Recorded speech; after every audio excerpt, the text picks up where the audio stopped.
ಹೃದಯ ಮಂದಿರದಲ್ಲಿ ಶ್ರೀ ಯಡಿಯೂರು ಸಿದ್ಧಲಿಂಗೇಶ್ವರನ್ನು ನೆನೆಯುತ್ತಾ ಡಾಕ್ಟರ್ ತೋಟದ ಸಿದ್ಧಲಿಂಗ ಮಹಾಸ್ವಾಮಿಗಳವರನ್ನು ನೆನೆಯುತ್ತಾ ಅದೇ ರೀತಿ ಗುರುಬಸವ ಮಹಾಸ್ವಾಮಿಗಳವರನ್ನು ನೆನೆಯುತ್ತಾ ಶಿರೋಳ ತೋಂಟದಾರ್ಯ ಮಠದಲ್ಲಿ ಬಸವ ಪುರಾಣವನ್ನು ಹಚ್ಚಲಿಕ್ಕೆ ಪ್ರಾರಂಭ ಮಾಡಿದ್ದೇವೆ.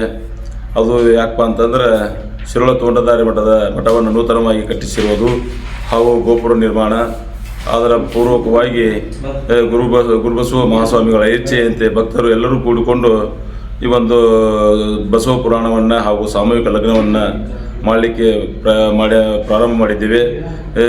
ಏಪ್ರಿಲ್ 2-3ನೇ ತಾರೀಕಿನಿಂದ ಮೇ 1ನೇ ತಾರೀಕಿನವರೆಗೆ ಬಸವ ಪುರಾಣ ಹಾಗೂ 2ನೇ ತಾರೀಕಿನ ದಿವಸ ಸಾಮೂಹಿಕ ವಿವಾಹಗಳನ್ನು ಮಾಡಲಿಕ್ಕೆ ಎಲ್ಲ ಸಮಿತಿಯವರು ನಿರ್ಣಯ ತಗೊಂಡಿರ್ತೇವೆ. ಈ ಒಂದು ಸಮಿತಿಗೆ ಅಧ್ಯಕ್ಷರಾಗಿ ಮಾನ್ಯ ನಮ್ಮ ಈ ಭಾಗದ ಜನಪ್ರಿಯ ಶಾಸಕರಾಗಿರ್ತಕ್ಕಂಥ ಸಿ ಪಾಲ್ ಸಾಹೇಬರು ಅಧ್ಯಕ್ಷತೆಯನ್ನು ವಹಿಸ್ಯಾರ. ಗೌರವ ಅಧ್ಯಕ್ಷರಾಗಿ BR ಅವಗಲ್ ಸಾಹೇಬರು ಹಾಗೂ ಕಾರ್ಯದರ್ಶಿಯಾಗಿ ನಾವು ಉಪಾಧ್ಯಕ್ಷರಾಗಿ ನಾವು ಸೇವೆಯನ್ನು ಸಲ್ಲಿಸ್ತಾ ಇದ್ದೇವೆ.